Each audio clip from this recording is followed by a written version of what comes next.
Koa Peat is going to be at the University of Arizona this Thursday.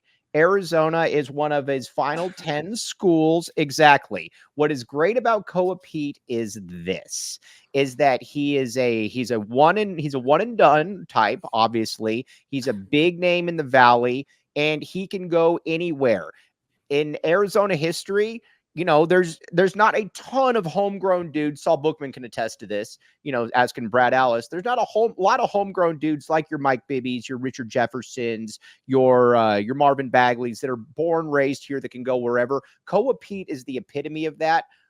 If Arizona were able to get Koa Peat, that's one thing that you could not minimize whatsoever. He will be on campus. We'll see how it plays out.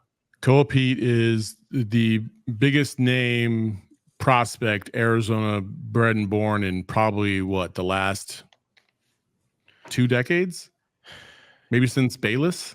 Maybe since Bayless. I mean, it would have been Bagley, but Bagley bounced. Yeah, so that doesn't count. Yeah, and Ayton doesn't count because he came in. Yeah, he came in, so it wasn't. Bagley's freshman year was insane. Yeah, it was. It was crazy. But he left, and so he wasn't really considered Arizona born and bred anymore. So is it since Jared Bayless? I think it is. I think it's Jared Bayless. Nick Johnson.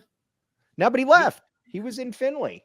Oh, that's right. Yeah, I forgot about Finley. that. Yeah, so Koa Peat, listen, man, Koa Peat, getting Koa Peat at Arizona is just another feather in the cap of the brand of Arizona and dominating the state with elite talent. That's what we've done basically the entire time of my lifetime, and they'll continue to do so. And if they get Koa Peat somehow, some way, man, that's a fantastic get. And hey, listen, that kid is really, really good, strong, big, athletic, ready to play immediately.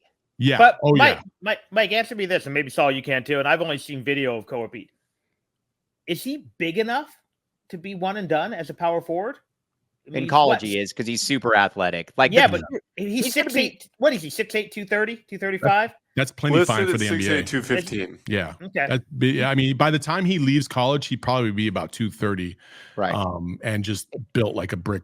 Because again, it seems like every power forward in the NBA now is 6'10".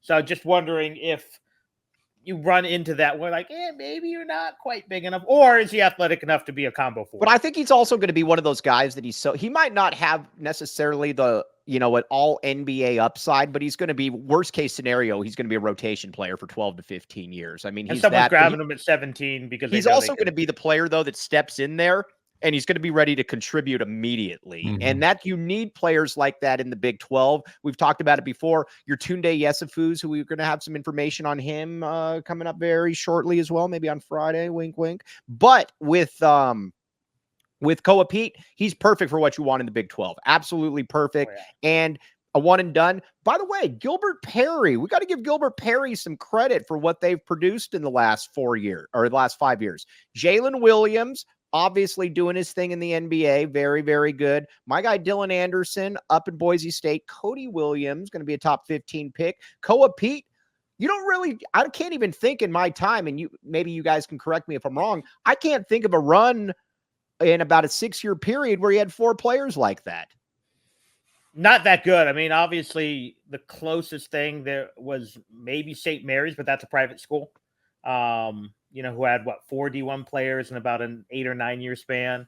But these are NBA guys. Yeah. Two of them were.